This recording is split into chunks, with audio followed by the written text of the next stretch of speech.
So welcome back. Today we're here for a kind of a cheesy one. A lot of people ask me questions, how do I open up opponents that are very turtly against Yoshimitsu, which is the best strategy against our character, because our lows are not that good. Some of them have their purpose, but they're very punishable. So every time when we commit to a low or an unblockable, we put ourselves out on huge risk for not that high reward if the opponent is not pressing buttons. And a small step will get you killed here.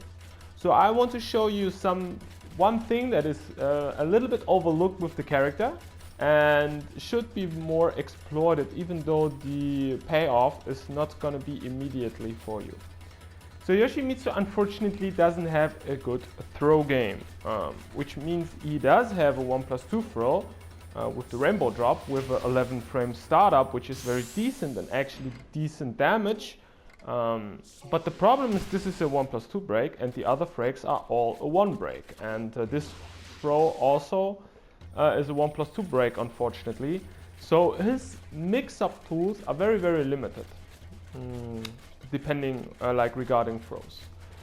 But in my opinion, nonetheless, you have to use rainbow drop because you're not losing something if this gets broken. And 11 frames is very good for a command grab to come out actually.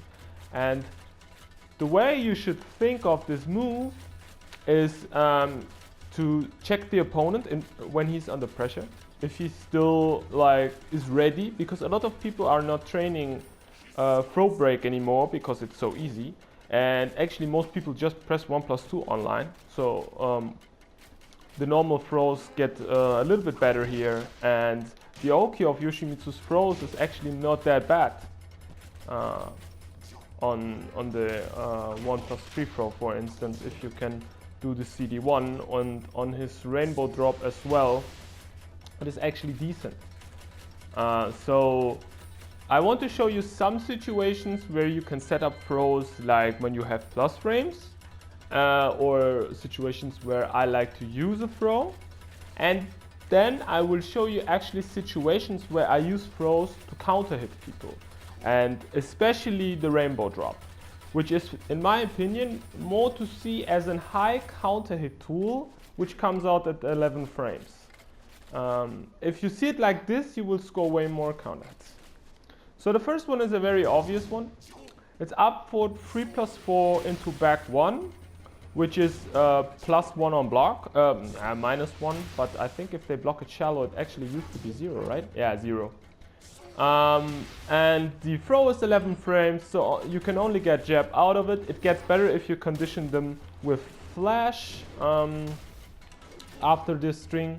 Then they will be hesitant to press buttons, but keep in mind, this is more of a cheesy online strat, because if they duck the second hit, and you can fuzzy duck this is not a mix-up, you can just fuzzy it, then of course you can't use the move, you just have to go with different routes, like this or something.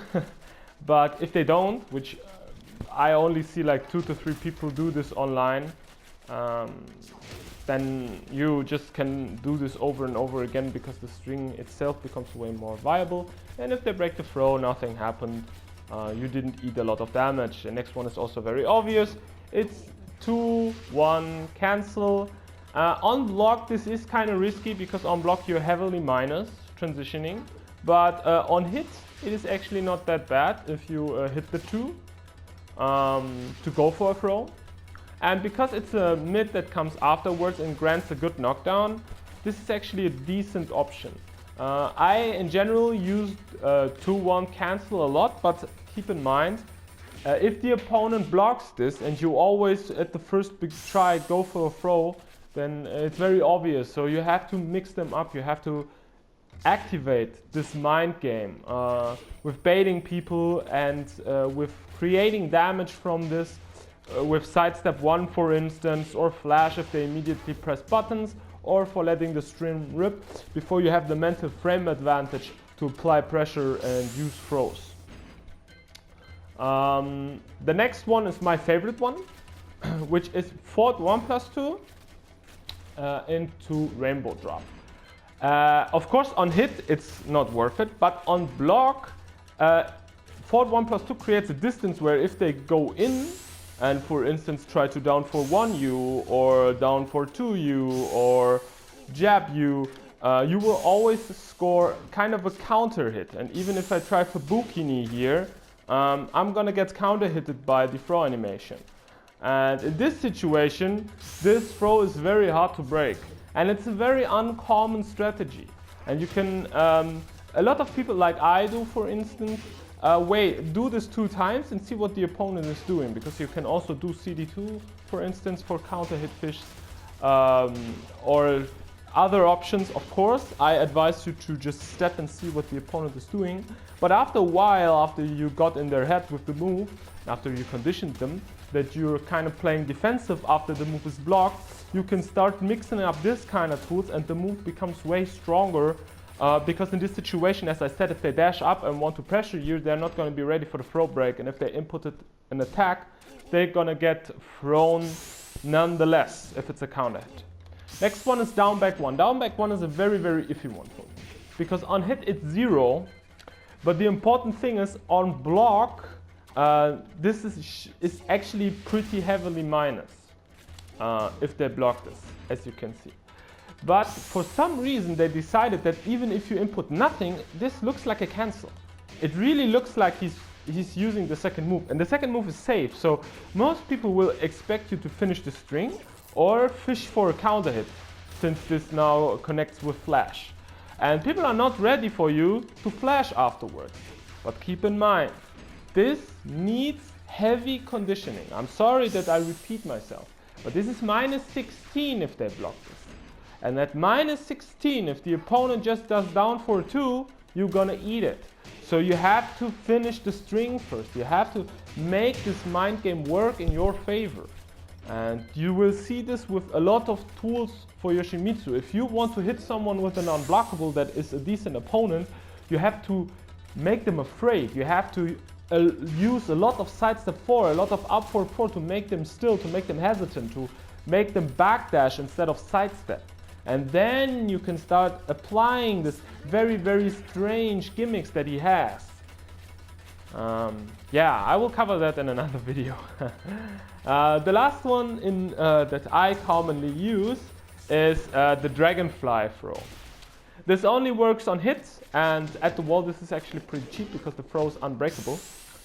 And what I advise you you only do this on hit, you never do this on block. I don't care if this is +5 because this is 20 frames, don't do it. But at first, if you hit this, just do the 4. Do the 4 2 to 3 times. If they block it, it's -4, which is very good. I think -5, -4 to -5. Let me double check before I tell you something wrong. But I think this is actually -4, which is not a bad situation at all. You can step, you can sidestep 1, you can set up a CD2 and it will crush jabs, you can set up a root kick, you can set up flash. There are a lot of options. In my opinion, best option, sidestep block, and then when you see if your opponent is the kind of guy who mashes buttons, then you can apply something, or you're just gonna flash bait them. But when you got them to stand still after doing this, then Yoshimitsu's Dragonfly stance becomes viable. That's why you use the 4. And then this throw is actually broken. Unbreakable.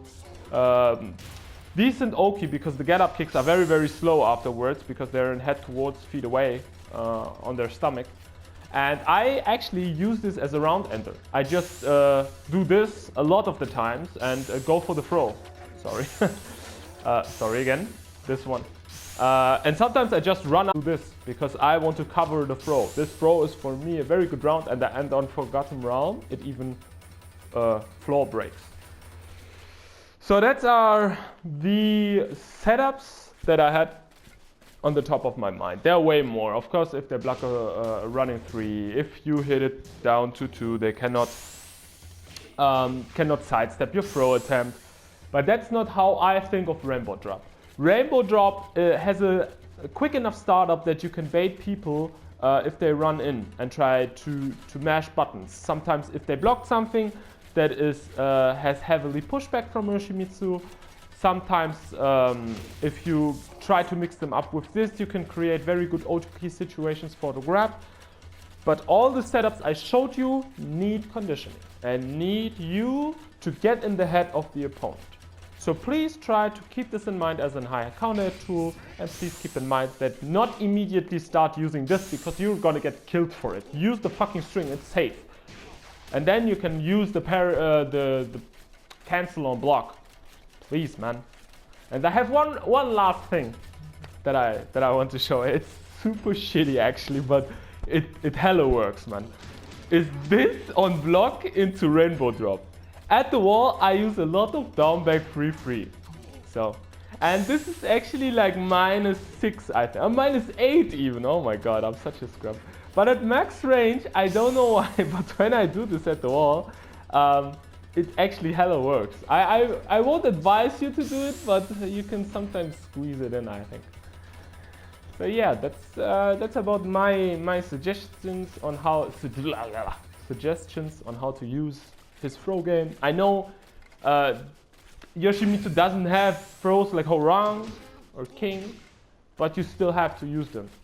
Just because the throws aren't as good doesn't mean you can let your opponent get away with not thinking about throws at all. So I hope you learned something.